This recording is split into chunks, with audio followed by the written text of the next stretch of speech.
Good morning and welcome to 365 Days of Amazing Stories with Theo Mayer. Here we are on day 234. And even though it's not really that day, because that should have been a Thursday, I'm making this post today, trying to get caught up. Now, why is that? Well, I spent the last 3 days orchestrating an olive pick from both my olive grove and friends in order to press the olives into olive oil. And it was a lot of organizing and calling people and all of that. And so I wanted to tell the story a little bit about the olive trees that I picked from and just how amazing olive trees are. So I planted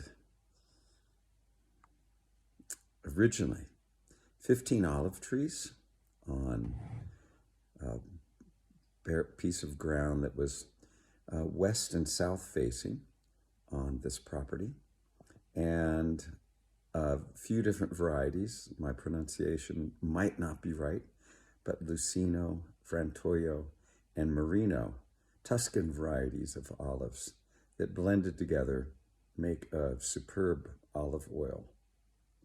And not only in flavor, but also in polyphenol levels.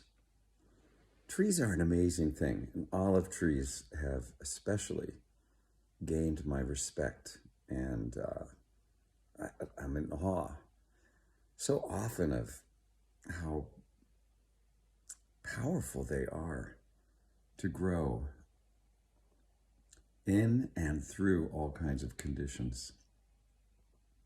I would say it was probably 2 to 3 years into growing my trees that a gopher came through and damaged 3 of my trees.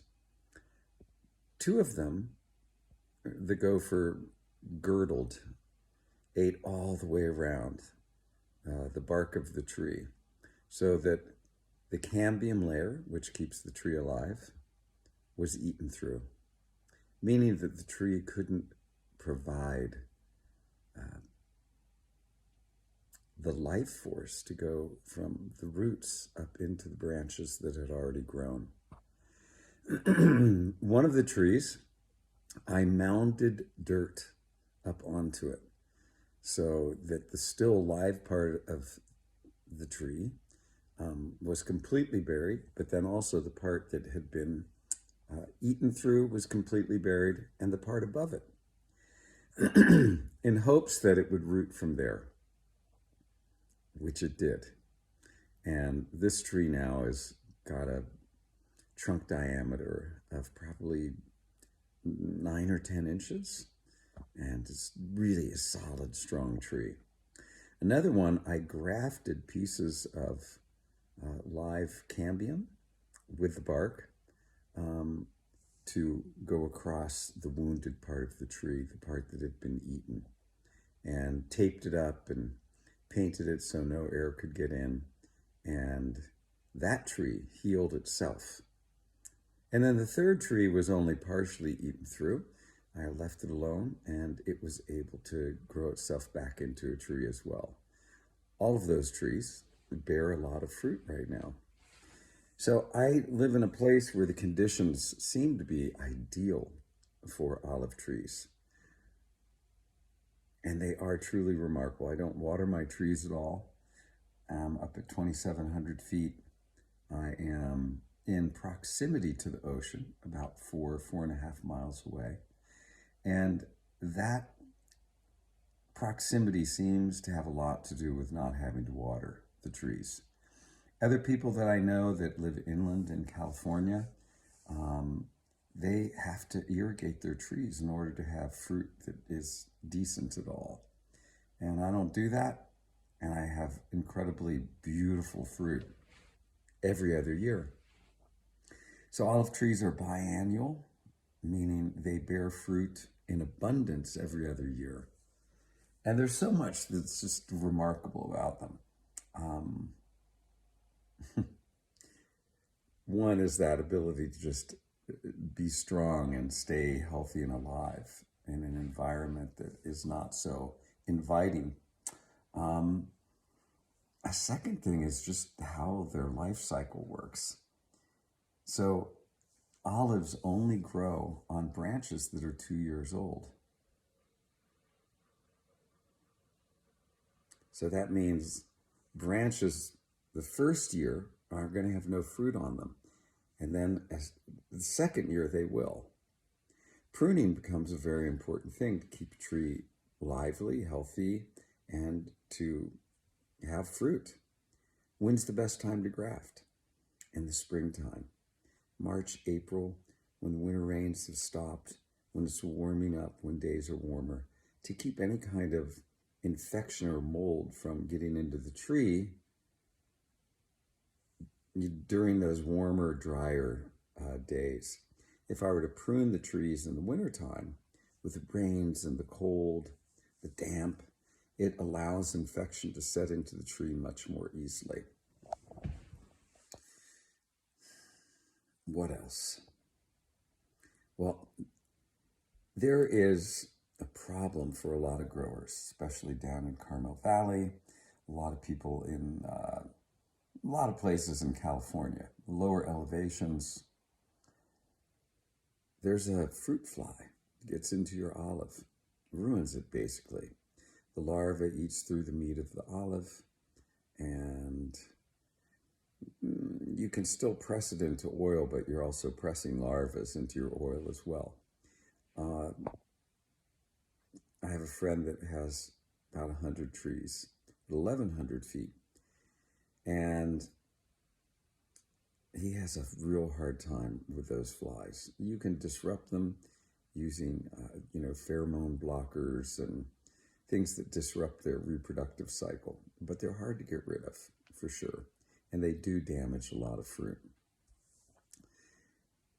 If you are in the right place where it's hot enough and then cold enough, the fruit fly can't exist. And I'm in one of those places. I see virtually no fruit flies in my fruit. I see some fruit that looks a little damaged, but I think it just may be from banging against a branch or another olive rather than fruit flies.